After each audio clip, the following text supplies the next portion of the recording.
बाप की गोद में बैठने आया है? पहले तुझे दूसरा ये शरीर छोड़ेगा, दूसरा जन्म होगा, मेरे पेट से होगा, तब इसकी गोद में बैठेगा। नहीं, तू की गोद में बैठने का अधिकारी नहीं है। बस इतनी बात लग गई। ध्रुव ने उठा और उठकर अपने माँ के पास आया। क्या माँ, वो जो दूसरी माँ हमारे पिताजी ले आए हैं, उसने तो मेरा हाथ पकड़कर माँ फेंक दिया, मेरे लग गया। अब वो बेचारी क्या कह सकती है, राजा को क्या बोल सकती है? बोले बेटा कहाँ लगा? बोले खो गया माँ, कोई बात नहीं। क्या माँ और भी हमारे कोई बाप है क्या? क्या ये यही बाप है? बोले हाँ, एक बाप और है। बोले कहाँ रहता है वो? बोले जंगल में रहता है। बोले वो तो मेन बाप है। बोले माँ, हमारा बाप और है? बोले हाँ, मुकू कह दिया बच्चों का दिल बौराने के लिए कि हाँ एक बाप है हमारा, वो जंगल में रहता है, रो मत, चुप हो जा, ना बैठने दे। नहीं बैठने दी तो कोई बात नहीं। बोले माँ वो बाप है तो मैं मिलूंगा। सोची माँ कि उकू मुकू बोल रहा है, जान गया कि माँ किसी काम में लग गई। ध्रुव ने अपना कपड़ा पहना और सीधा जंगल की ओर निकल पड़ा। जैसे जंगल की ओर चल देता है, भगवान के हृदय में विदीनता पैदा हो रही है कि अरे अबोध बालक, तुझे शेर चीता न खा जाए, तुझे कोई दुख ना हो जाए। भगवान का मन नहीं लगता। भगवान ने कहा नारद जी जाओ, उस बालक को वापस लौटा रहो, क्योंकि वो अपने घर का आसरा छोड़ चुका है, अपनी माता को भी भूल गया और अपने बाप को भी भूल गया। जब तक ये जीव अपनी खेती बाड़ी, घर द्वार, माँ बाप, परिवार, रिश्तेदार, ससुराल, उसमें जब लीन रहता है, मेरा मेरा मेरा, तब तक वो अपने में मगन रहता है। जहां वो छोड़ा तहां मेरा हो जाता है। इस बालक को लौटाओ, नहीं मैं स्वयं जाऊंगा। जैसे वो बालक को लौटाने का प्रयास करने लगे, नारद जी आए। नारद जी आगे से आते आते कैसे आते हैं? जैसे नारद जी आ गए, बोले ध्रुव तुम कहाँ बेटा, कहाँ यहाँ जा रहे हो? बोले कुछ नहीं, बाप से मिलने जा रहा हूं। बोले बाप कहाँ है? बोले बस आगे है थोड़ा सा। जो शिक्षा एक माँ अपने बेटे को दे देगी, वो हजारों विश्वविद्यालय के अध्यापक नहीं दे सकते, क्योंकि माँ की कमांड बालक पे होती है। जैसे माँ अपने घर में कल्चर में जिएगी, वैसे छोटा सा बच्चा और बच्ची उसकी नकल करेंगे। रविन्द्रनाथ टैगोर उन्होंने भी कहा था कि किसी ने हमारा घर तब गरीब था, किसी पड़ोस की माई ने कहा हम गंगा नहाने जा रहे हैं, ये हमारे बच्चे को अपने घर में रख लेना, भगवान के काम में जा रहे हैं, भगवान का बच्चा समझ के रख लेना और हम वापिस आ जाएंगे। रविन्द्रनाथ टैगोर कहते हैं कि मेरी माँ मेरे थाली में रूखी सूखी रोटी दिया, नमक दिया, लेकिन वो जो पड़ोसी का बच्चा था उसके थाली में घी चुपड़ कर दिया। मैंने माँ से पूछा, अरे माँ तूने पड़ोसी के बच्चे को घी चुपड़ कर दिया और मुझे नमक रोटी क्यों दिया? माँ ने मुझे बताया कि बेटा वो भगवान के काम के लिए गई है। जो पड़ोसी होते हैं, हमारे घर में कोई आते हैं, उसको घी चुपड़ के खिलाया जाता है, अच्छा सा अच्छा खिलाया जाता है, क्योंकि तू तो मेरा बेटा है। रविन्द्रनाथ टैगोर कहते हैं कि जो मुझे माँ से शिक्षा मिली वो आज तक मेरे साथ है। और आज जनगण मंगलदायक जय है, भारत भाग्य विधाता। आज उनका दिया हुआ ये शब्द भारत के हर स्कूलों में हर एक विद्यार्थी गाते हैं। टैगोर जी ने बहुत काम किया। नारद जी कह रहे हैं, अरे ध्रुव लौट जा, वहां जंगल में शेर हैं, चीते हैं, भालू हैं, तुझे खा जाएंगे। बोले नहीं, बाप हमारा है तो किस चीज का डर है, बाप को पुकारूंगा बाप आ जाएगा। पिता हमारा है तो बैठा तो है आगे। नारद जी कह रहे हैं लौट जाओ। बोले नहीं, अब ध्रुव निकल पड़ा है तो अपने पिता से मिलकर ही लौटेगा। नारद जी जान गए कि पात्र बन गया। बोले बेटा वहां तुम जाप क्या करोगे? बेटा वहां तुम जाप क्या करोगे? और जाप अपना बता दीजिए। वहां तुम क्या करोगे? बैठकर तुम भजन करोगे, क्या करोगे? बाप की पहचान कैसी है जरा मुझे बताइए। बोले प्रभु, जो मेरे बाप की पहचान है वो मैं जब चिल्लाऊंगा, आवाज लगाऊंगा, जब मैं आवाज लगाऊंगा तब अपने आप मुझे मालूम हो जाएगा। जब मैं आवाज लगाऊंगा अपने पिता को तो मेरा पिता जहां कहीं भी होगा आ जाएगा। प्रेम से बोलिए जय श्री कृष्ण। जय श्री कृष्ण। ध्रुव ने कहा, नारद जी ने कहा, ध्रुव एक काम कर, तो ये चीज का जाप करना, जमुना जी में नहा करके आचमन करके और जाप करना। बोले क्या? बोले बताता हूँ, सुन, मेरे साथ तू भी रट, मैं तुझे रटा रहा हूँ। क्या नारद जी क्या कहते हैं? ये मंत्र है।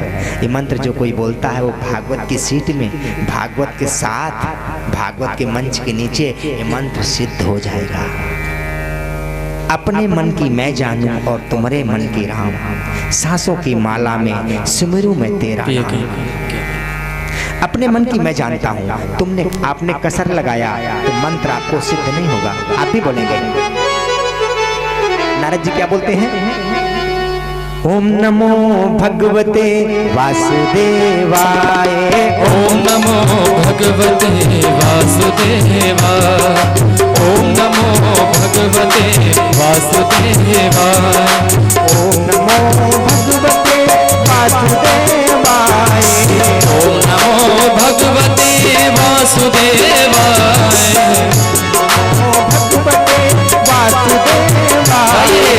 ओम नमो भगवते वासुदेवाय, वासुदेवाय प्रभु जय हो वासुदेवाय प्रभु वासुदेवाय। सब लोग गाएंगे।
प्रभु वासुदेवाय।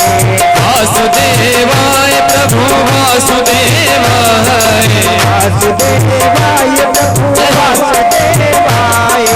वासुदेवाय प्रभु वासुदेवाय। ओम नमो भगवते वासुदेवाय। ओम नमो भगवते वासुदेवाय। ओम नमो भगवते वासुदेवाय। ओम नमो भगवते वासुदेवाय। बोलिए वृंदावन बिहारी लाल की जय। बस जैसे ही ध्रुव महाराज आगे को बढ़ने लगे, नारद जी कह रहे हैं, नारद जी ने ध्रुव का दर्शन किया और चल दिए। ध्रुव ने जाकर अपना आसन जमाया। 1 महीने में 3 दिन के अंतर में फल को खा करके जीवन निर्वाह करने लगे और यही मंत्र का जाप करते हैं। दूसरे महीने 6 दिन के अंतर में सूखे पत्तों को खाने लगे। तीसरे महीने 9 दिन के अंतर में पानी पीने लगे। चौथे महीने 12 दिन के अंतर में वायु को पीने लगे। ऐसे करते करते ध्रुव महाराज ने आत्मा को परमात्मा में लय कर दिया। जो चिन्मय ज्योति सूरज को रोशन करती है, वो ब्रह्मांड की ज्योति में अपनी ज्योति को लय कर दिया। सूरज की रोशनी रुक गई। सूरज की रोशनी रुक जाने के बाद सारे देवता हाहाकार मचा दिए। बोले महाराज क्या हो गया? भगवान के पास गए। भगवान ने कहा कि विद्या तपो वपूर्वयः कुलई है, सताम गुड़ई है, खड़वीर सतमेत रही है। भगवान ने कहा कि हे देवताओं सुनो कि मां भैष्ट बालम तपसो दुरतया निर्वर्तयिष्णे प्रतियात् सधाम यतो हि वह प्राण निरोधयासि दौतान पादिर्मयि संगतात्मा। उत्तानपाद के पुत्र ध्रुव ने अपनी आत्मा को मुझ विश्व आत्मा में लीन कर दिया है। इसलिए भगवान तुरंत चल दिए और जाकर के अपना शंख ध्रुव के कपोल में मिला दिया। खल खल खल खल खल करके सारा ज्ञान उड़ेल दिया। ध्रुव महाराज को कहा, ध्रुव मुझे पता है तुम किस लिए तपस्या की हो। जाओ मैं अपना तुम्हें ध्रुवलोक देता हूं। मेरे जो पास का सत्यलोक के पास है वो ध्रुवलोक कहलाएगा। जाओ 36,000 साल तक धरती का राज करो। ध्रुव महाराज वापस आए और चलने लगे तो राजा उत्तानपाद नगर के वासी सब कोई कृपा कर रहे हैं। क्यों? कि जा पर कृपा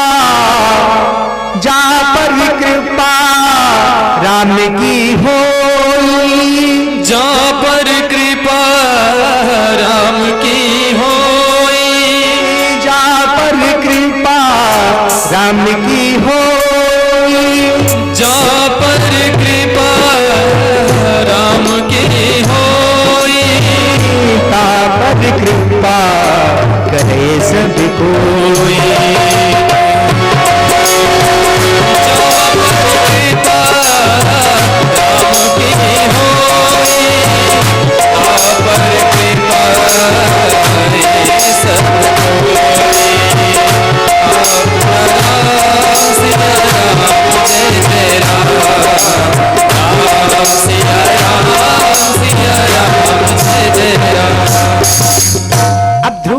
ऊपर सब कृपा करने लगे, सब खड़े हो गए। ध्रुव ने पहले उसी माता के पास गया, बोले माता सुरुचि, माता सुरुचि तुम्हें पहले प्रणाम करता हूं। बोले क्यों बेटा? बोले माता तुमने मुझे हाथ से उठा करके बाहर फेंक दिया तो मैं परम पिता की गोद पा गया। फिर सबको ध्रुव ने प्रणाम किया, लेकिन जो राजा की रानी जो सुनीति थी उसका बेटा ध्रुव हुआ, और जो सुरुचि थी उसका बेटा उत्तम हुआ। यक्षों के साथ युद्ध हुआ, यक्षों के युद्ध में उत्तम मारा गया। ध्रुव महाराज जाकर बहुत युद्ध किए, लेकिन फिर स्वयंभू मनु महाराज पहुंच गए, समझाया कि ध्रुव अब बस करो। ध्रुव महाराज वापिस लौटे। ध्रुव के पुत्र हुए वत्सर, वत्सर के पुत्र हुए पुष्पाण, पुष्पाण के पुत्र हुए व्युष्ट, व्युष्ट के पुत्र हुए सर्वतेजा, सर्वतेजा के पुत्र हुए चक्षु, चक्षु के पुत्र हुए उल्मुख, उल्मुख के पुत्र हुए राजा अंग, अंग का पुत्र हुआ बेन। बेन ने अपना राजपाट सब बंद करा दिया था, ऋषियों ने श्राप कर दिया था। तब बेन के पुत्र हुए पृथु, पृथु महाराज की कथा आती है। धरती को महाराज अर्ची के साथ पृथु महाराज ने धरती को बराबर किया था और बहुत सारे यज्ञ कराए। पृथु महाराज ने इंद्र को बछड़ा बनाया, उससे दोहन पदार्थ दोहा। ये जो आप गेहूं चावल ये बाजरा ये जो अन्न पाए हो, ये पृथु महाराज ने पृथ्वी को गाय बना करके शक्ति बल से आवाहन करके दोहा था। तो ये पदार्थ सब सुरक्षित हैं। पृथु महाराज के पुत्र हुए अंतर्ध्यान, जिनका नाम बहिर्गत था, लेकिन उनको अंतर्ध्यान होने की विद्या प्राप्त हो गई थी। उनका नाम, उनको अंतर्ध्यान भी कहते थे। अंतर्ध्यान के पुत्र हाविर्ध्यान, हाविर्ध्यान के पुत्र प्रचीन बरही, और प्रचीन बरही के पुत्र प्रचेता। तो प्रचीन बरही जो थे उन्होंने इतने यज्ञ कर दिया कि वो क्या करते थे, ऊंटों की बलि जिसकी पाते थे यज्ञ कराते थे और बलि कर देते थे। एक दिन नारद जी आ गए, नारद जी ने उनको पुरंजन उपाख्यान बताया। बोले हे राजन, ये जो तुम बलि करते हो, ये ऊपर वो तुम यहाँ से मरोगे, ये ऊपर वो तुम्हारी वेट कर रहे हैं, इसलिए अब ये कर्म करना बंद कर दो, किसी की हत्या मत करो। नारद जी ने उनको पुरंजन उपाख्यान सुनाते हैं। एक राजा पुरंजन था, उसने फिर रहने के लिए नगर चुनने लगा कि मैं कहाँ जाऊं, मेरे लिए कोई अच्छी सी शादी हो जाए। उसका एक मित्र था अभिज्ञात, वो अपने मित्र का साथ छोड़कर चला आया चुपचाप कि मैं कहीं, मेरे पास सब कुछ है, मैं कहीं अलग से राज बसाऊं और अच्छा सा विवाह करूं। यहाँ आया, हिमालय के आड़ से चारों तरफ घूमने लगा, अपने विमान से घूमता रहा। घूमते घूमते चारों तरफ देखा, कोई उसके मन की शादी नहीं मिली। एक युवती को देखा, उसके पास 5 फन का सर्प था ऊपर, और 365 गंधर्व और 365 गंधर्वियां आगे पीछे चल रहे थे। राजा पुरंजन ने सोचा, ये कौन हो सकती है, ये कौन हो सकती है, ये कोई रानी हो सकती है। बोले हाँ, मन में सोच रहा है मेरे लायक शादी तो बहुत अच्छी है, जिसके साथ मेरी शादी हो जाए तो मेरी जिंदगी सफल हो जाए, मेरा घूमने का अर्थ पूरा हो जाए। राजा पुरंजन की हिम्मत नहीं पड़ रही थी कि 5 फन का जो सांप इसके ऊपर छाया कर रहा है, तो देवी है और मैं तो वैसे ही आदमी हूं, तो कहीं खतरा ना हो जाए। विवाह तो कर लूं, लेकिन काली को संभालना शंकर जी की बस की बात है। काली अपने चंडी रूप में आ जाए तो हो गया, हम विवाह के माथे ही पड़े रहे, हम तो राम नाम सत्य हो जाएंगे। पुरंजन ने सोचा कि मैं कोने में छिप जाता हूँ। राजा पुरंजन चुपचाप कोने में छिप गया। बोले महारानी निकल जाओ इसी गली से। तो वो सुखदेव जी कहते हैं राजन, वो सीधा सीधा आते ही पुरंजन की ओर देखी, पुरंजन की ओर देखी तो मुस्कुरा दी। तो राजा पुरंजन भी मुस्कुरा दिया।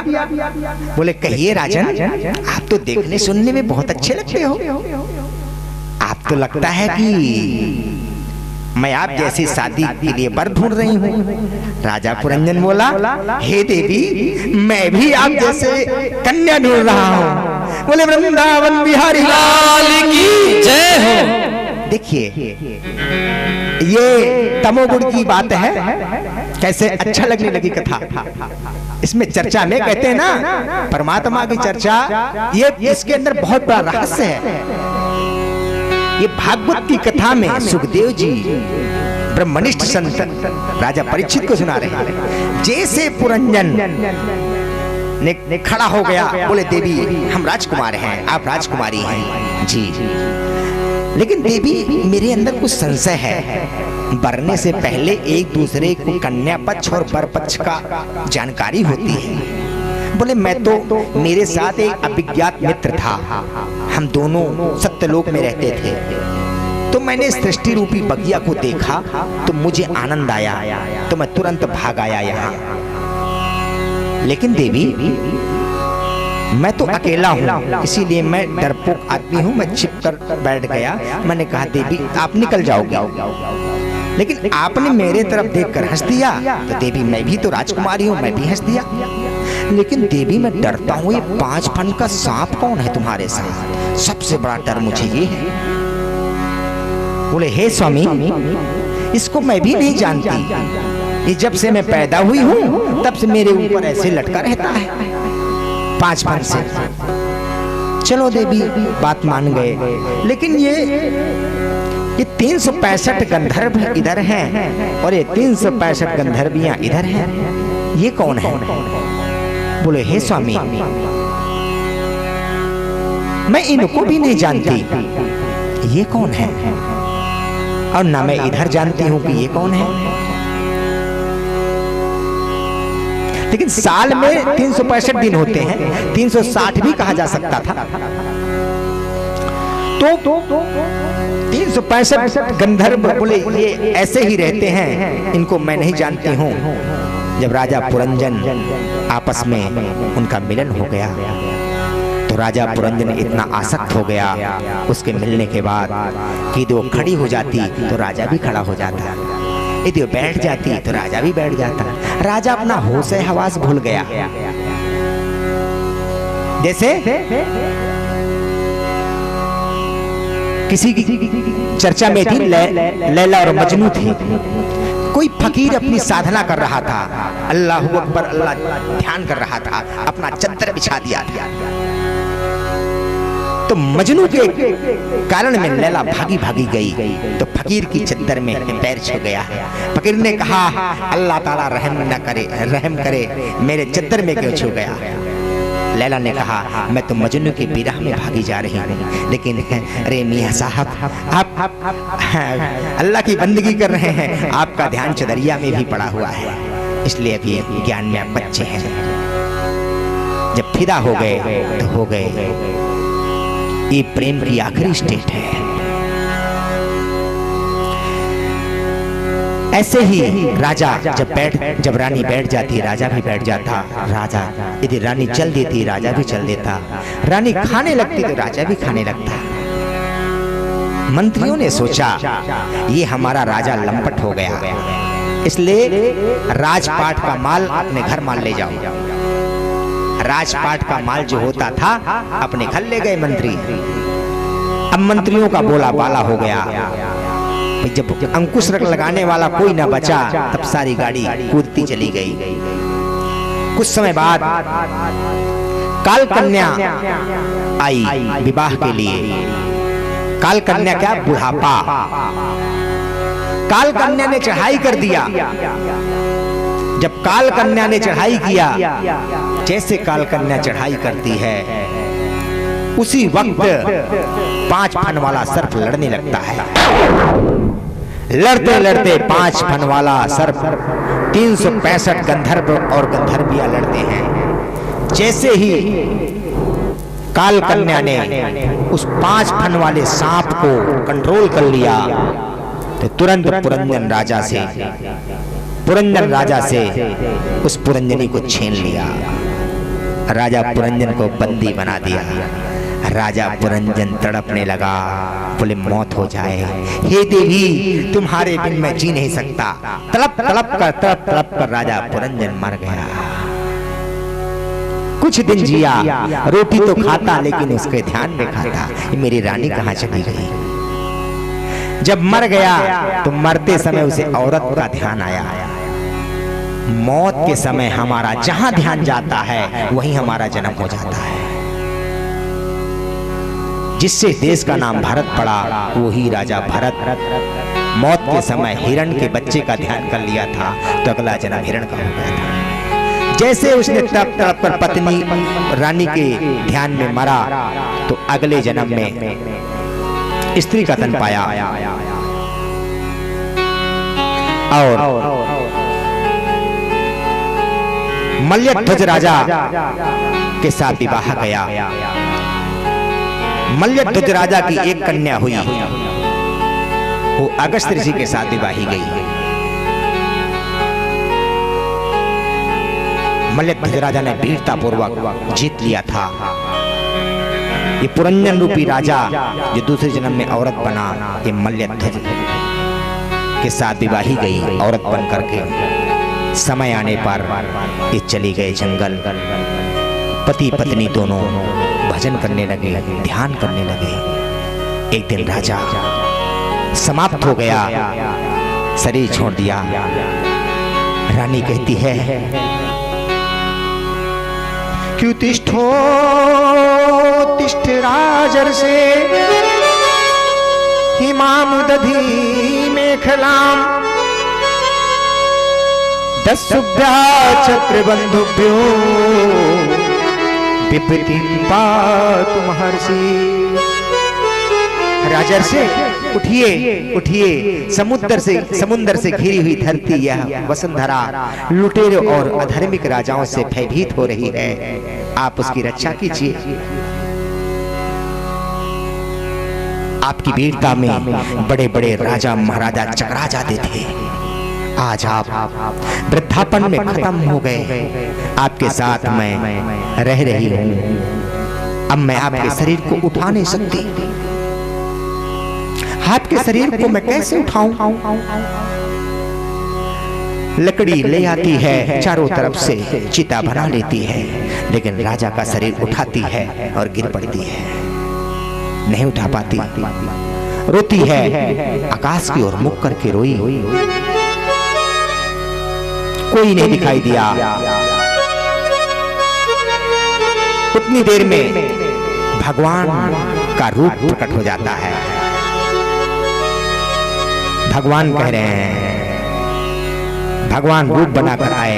अरे बोले हे जीव, तूने तुझ धरती को देख करके, बाहर से चुपड़ी हुई शरीर को देख करके 9 दरवाजे वाली पुरी के अंदर तू आ गया। ये 9 दरवाजे वाली पुरी है। मैं ईश्वर था, मैं अपने दर में सत्यलोक में वास करता था।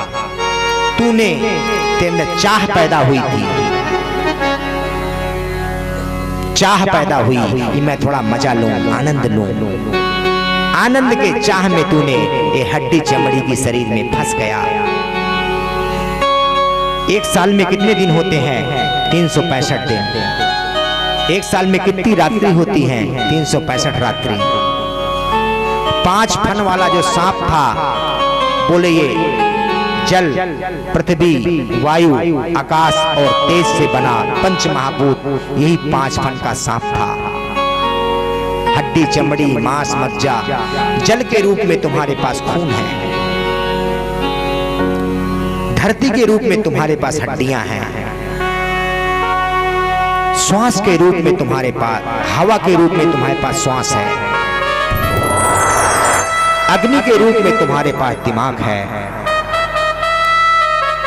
और आकाश के रूप में तुम्हारे पास घटाकाश है। बोले इस 9 दरवाजे वाली पुरी में तू चाह करके फंस गया, चाह पैदा हुई कि इसमें मजा आएगा 9 दरवाजे वाली पुरी में। इसलिए हे पुरंदर राजा, तू और हम एक डाल के पंछी थे, सत्यलोक में वास करते थे। तूने आया मुझसे छिपा करके, छिप कर तू भाग आया, और यहाँ पे तूने पहले राजा बना, फिर जाकर के किसी रानी के ये रानी के रूप में जो शरीर था, शरीर से तू आलिंगन किया, दूसरे जन्म में स्त्री बन गया, और स्त्री बनकर आज रो रहा है। उतने में रानी को ज्ञान हो जाता है, मस्तक में हाथ रख दिया, पूर्व जन्म का जितना सिद्धांत था ज्ञान पैदा हो गया।